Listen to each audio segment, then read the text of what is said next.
Hi, I'm Owen, and this weekend I was at Telford Scale Model World, where I had a very insightful conversation with John Barley about painting figures and busts. I first asked him what his general approach is when he goes to paint a figure. Obviously decide which subject you want to paint, if you want to Second World War, First World War, etc, etc. Each era has its own technique and each difficulty level.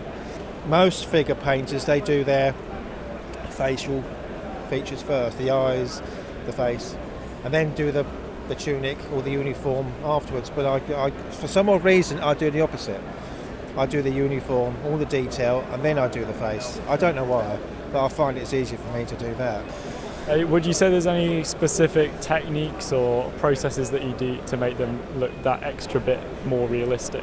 Well, what I normally try to do is to make it as if the uniform is being, as I say, worn. It hasn't come out of a tailor shop or anything like that. So I always try to sort of spray or even add pigments or wash, especially the German tunics. So obviously you've got to imagine what they've gone through or where they are. They've been probably sitting in a foxhole for months and months and months. So I always apply some sort of wash, mud, something like that, or obviously a stubble. You've got to visualise where they are, what they've done, where they've been. How did you get into scale modelling? I was a stonemason for many, many years, and obviously with masonry you create something with your hands and you stand back and think, yeah, I did that. My health didn't my body said that's enough, you can't lift heavy stone, you can't do this, blah blah blah. And I thought I was missing something by creating something out of my hand.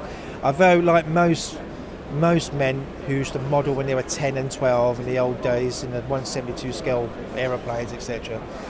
I felt I wanted to get back into the hobby, and I joined a model club, tried different methods, dioramas, planes, and I thought, yeah, I like this because I'm actually creating something again and I'm getting satisfaction and I'm displaying it now. So that's how I got into it. I thought it just gives you something to be happy about and satisfied about, and it does. You just chill out. You're in a different world when you start doing model making. So if you were to give one piece of advice to someone who was just starting out, beginning to paint figures and busts, what would that be?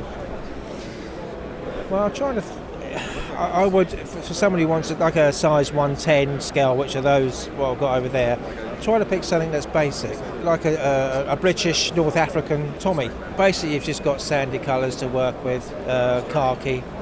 Don't go for something that's too difficult, because there's so many variations of German uniforms, SS uniforms, blah, blah, blah. Keep away from that for the moment.